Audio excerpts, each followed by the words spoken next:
Hi! Today is day 15, and that means that I got through day 14. I kept pushing. If you watched yesterday's video, you know that I was not wanting to continue anymore, and I wanted to just ghost this channel and leave it as like a little shrine to something that I tried out there in the universe and give up at the halfway mark, which is something that I've done a lot of times in the past. But we are now halfway and one step, which means that I have officially broken that cycle, at least this time. So today I wanted to talk about the importance of cycle breaking and how to recognize when you're in a cycle. I think that the most important thing is to just be aware that these cycles exist. Once your awareness is there, then you can start to look for the full circle moments. Some types of cycles might happen more frequently, others might take a long time in between.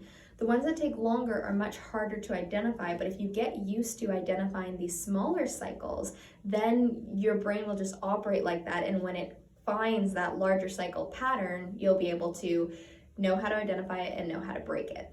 So a cycle moment feels like a time when you come to a decision point in your life, some event or something. For example, for me, getting to day 14 of trying to do something and feeling like there is a fork, right? And feeling a very strong urge to take a specific decision in that moment. And in this case, the decision was quit. That would have created a cycle where I would have decided, okay, I quit, which means I should go do the opposite of everything that I've just been doing. I'm gonna do the opposite until I feel so sick, so tired, so unlike myself that it drives me to then make the decision again to try, now being very far back on the wheel, and then forcing myself to try again, getting to the point where I'm 14 days in, quitting, binging. Do you know what I mean? Like, it creates this loop.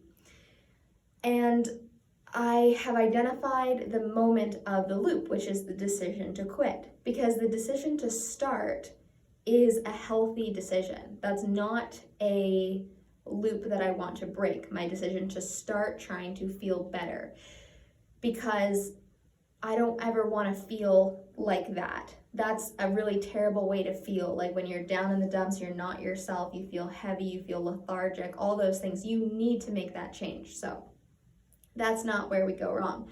Where we go wrong is when we decide to quit, because if we know it's a cycle, it means we know we're never, you can't quit a cycle, right? Your quitting just spurs a new set of actions. So we get to that moment and we need a way to take the other decision. Now, every time you take the predominant decision, it entrenches you deeper and deeper into taking that decision again in the future. So the biggest and most important thing you can do is to do nothing if you can't do the opposite something. Because if you can even create neutrality, where you just say, okay, this is how I'm feeling in this moment, and I know the action that I would normally take, and if I look at a pendulum, it swings this way. But if I were to do that, I know what's gonna happen. So instead of doing that, I'm going to do nothing. I'm going to let my body relax. I'm going to sit still. I'm going to do something else for the rest of the day.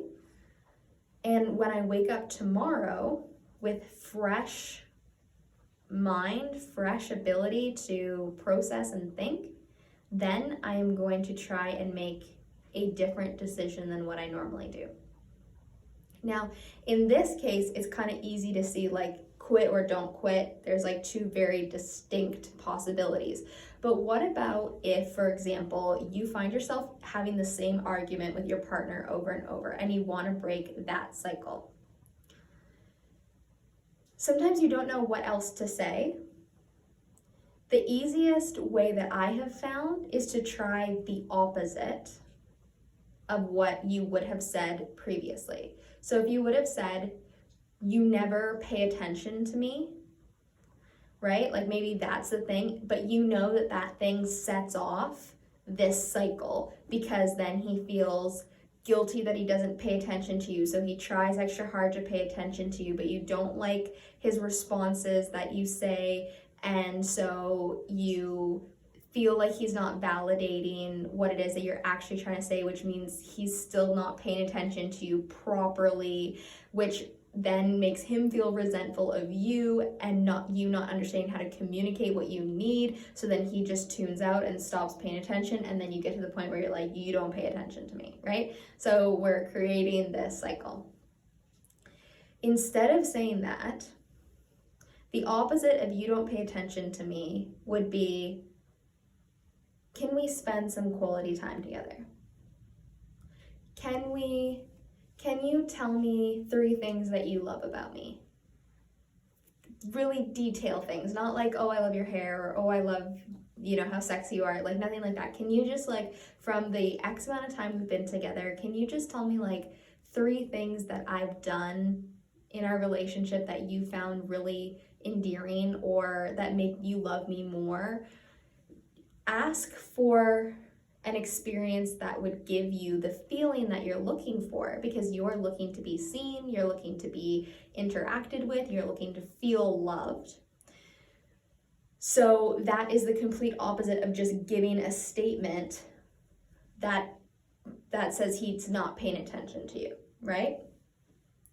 So there are these things where you can just find the exact opposite. So say your cycle is you are in a binge restrict cycle, and it's the binge is the problem, the restriction's the problem, but you're in the loop.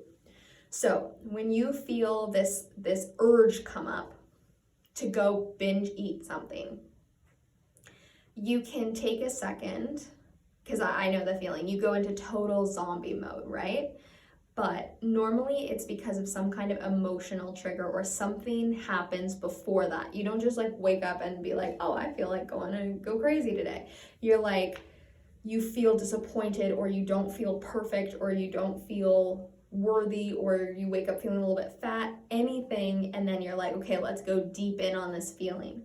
So instead of doing that, the opposite situation would be to do nothing of the sort and to sit on your hands, put on something on the TV that like you've seen a million times, like Friends or some show that you just feel really comfort in.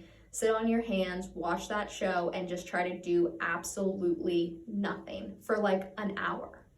And if you can do absolutely nothing for an hour, the chances of you being able to get through that experience without taking the cycle again is much, much higher.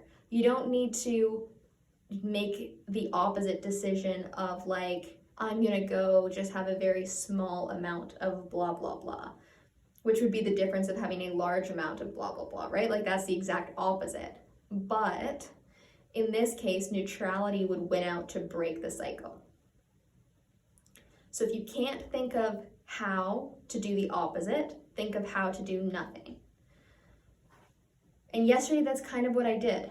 I didn't go off the deep end. I didn't do anything crazy. I took the morning to not do anything at all. And then once I was done filming the video, which actually gave me like enough positive energy and enough like time to really think things through in my head through talking, I decided to continue with the day and to jam in the stuff that I didn't do in the morning and to just check it off the list. And I woke up this morning with a renewed sense of energy, ready to go. And so far I've had a day. I've had a day that's in line with my possibility portals, and I'm keeping everything open and ready to go. So this might come up in your manifestation journey. You might find yourself in these cycles where you're like, okay, every time I've tried to manifest this thing, these festerings have come up. I've let them send me for a loop, and I've wound up never getting to where I want to go because I'm chasing my tail. And if you can break through those, then your higher self is going to have a much easier time moving you forward into the new space, and your physical mind is going to have a much easier time accepting the change and moving forward with it, and allowing you to acknowledge that it is now there and now in front of you. So good luck. If you have any cycles that you're really struggling to figure out how to break, maybe you can leave them in a comment below and we can help brainstorm like what an opposite thing could be to that. Maybe we've had experiences, or I've had experiences breaking those down in the past. I have broken through a lot of cycles, so I do feel like I have quite a reservoir of ideas. So if you have any cycles that you just can't break, feel free to leave them as a comment. Other than that, I'm super excited that this one's broken. We're on day 15. We're continuing up this journey, and honestly, once I said that I want everything to release, the entire world decided to release at the same time. Like the markets dumped, like the financial markets, they dumped. It hasn't stopped raining since the moon, like downpouring rain. There's landslides on the island right now. Like I was crying yesterday. Like absolutely everything is just like releasing around me. So hopefully the wait now will too. And hopefully the fear and all of that kind of stuff will just release away with the rain. I'm gonna try to attach it to that and just send it out to the ocean, you know? Anyway, peace, love, and magic, guys.